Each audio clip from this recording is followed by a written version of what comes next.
Just a reminder, as the Norfolk State team makes their way in, that you silence your cell phone, please.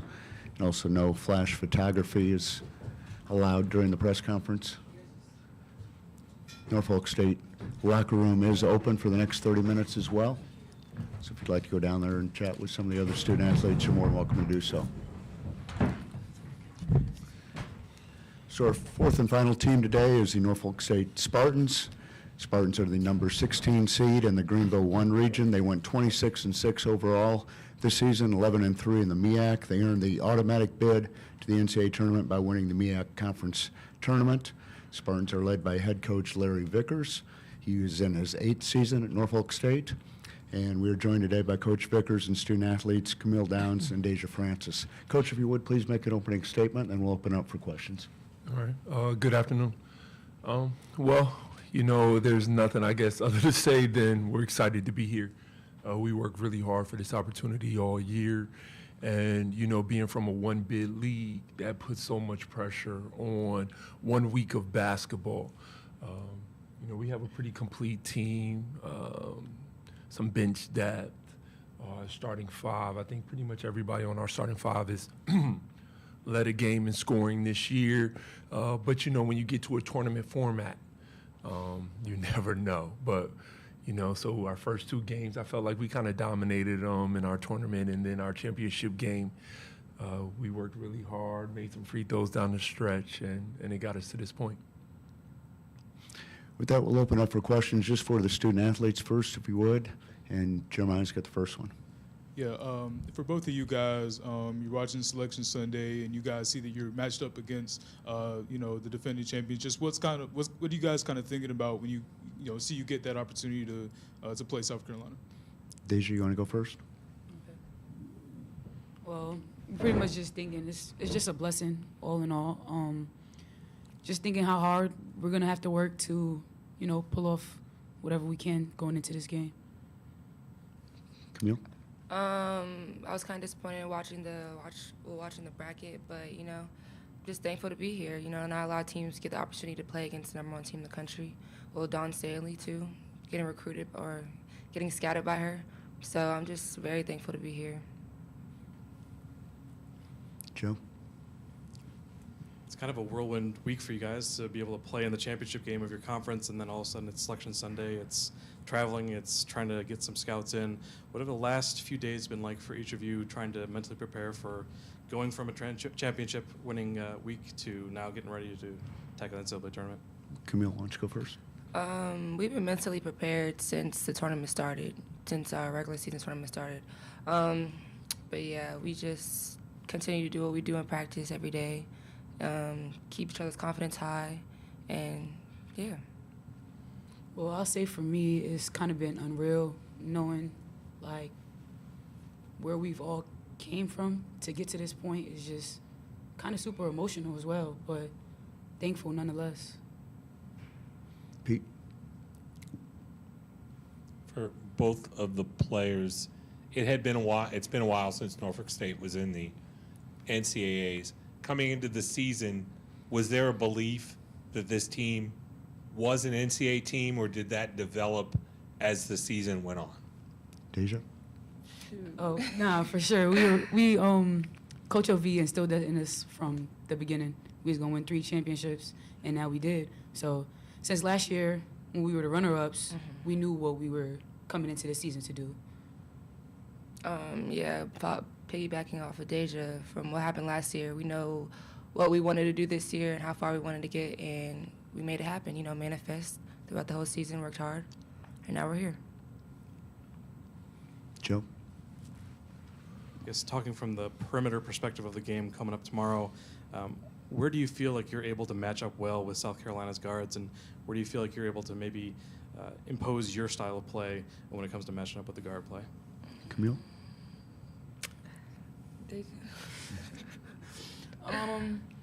I'll say our guards are pretty much just as talented. We're just going to have to work to make the right reads and probably utilize our floaters and pull-ups a little more. Honestly, yeah, what they just said, we just got to work hard. We know what we came here to do, and trying to get a little upset, you know. Yeah, we're going to have to battle. It's going to be a battle. It's really that For simple. sure, for sure. Any other questions for the student athletes? Seeing none, we'll turn it to questions for Coach Vickers. And Pete, then Jeremiah. Larry, do you have a game plan for slowing down Aaliyah Boston? Excuse me. Of course, we're gonna, everything always looks a lot easier on film, but it kind of takes everybody kind of being unified all on one page. She's seen everything. She's seen man, she's seen zone, she's been fronted, she's been doubled. Teams have dug, teams haven't dug, teams have tried to make her score and take away everybody else. So, at this point, she's a senior, and she's been playing since day one. She's really seen pretty much everything, but, hopefully you can get her on one of those days and, take away potentially a favorite move. Jeremiah. Larry, you guys are the second straight MEAC team to face South Carolina in the first round, second straight HBCU, obviously. What are your thoughts on, I guess, that opportunity to, obviously play on this stage and playing against a team that has kind of done the things that South Carolina's been able to do? Well, we've had team dinners, we've had different things throughout the year, and they've been on TV, so they're probably they're probably the face of women's basketball now at this point. So, just playing against them and seeing them, and it's funny, we're all together when number 2, I think her last name is Watkins, when she got the dunk and everybody was like, we ain't gonna let her get no dunk, so it's just like things like that we're a lot more familiar with their program than they are with ours. We know, obviously, anytime you play a South Carolina team, you got to rebound the basketball. And, they play, I don't know how many bigs, 10 it feels like. So, we got to, the trenches is something that we've been really good at this year. You can look at our stats and tell that we don't shoot a ton of threes. So we've been a team that kind of plays within the trenches, and so do they. So. Other questions? Pete? Larry, have you had the opportunity to cross paths with Dawn Staley through the years? Do you know her a little bit? Does she know you? No, I don't personally have a relationship with her. Through AAU, everybody is kind of seeing the same players. She recruits the Nike circuit, I recruit the Nike circuit. So, there's always that piece, but no, we don't have a personal relationship. Joe? Coach, when it comes to the matchup problems that South Carolina obviously offers, is it a balance for you and your staff to say, here's how we can adjust our gameplay versus what we need to do to specifically take on South Carolina and the matchup problems that they pose? Yeah, before every game, me and my coaching staff, we kind of try and figure out holes in another team's defense. As great as they are, and they're great, there's some spots where we can try and get some things. So we're aware of that. It's just going to be a matter of, can we mentally stay together? They're at home. I didn't realize how at home they were until I walked through the building. I saw the picture of her on the wall. I wasn't sure, but so they're at home. So this is a place where they definitely feel comfortable. So. Let's go to the back row there.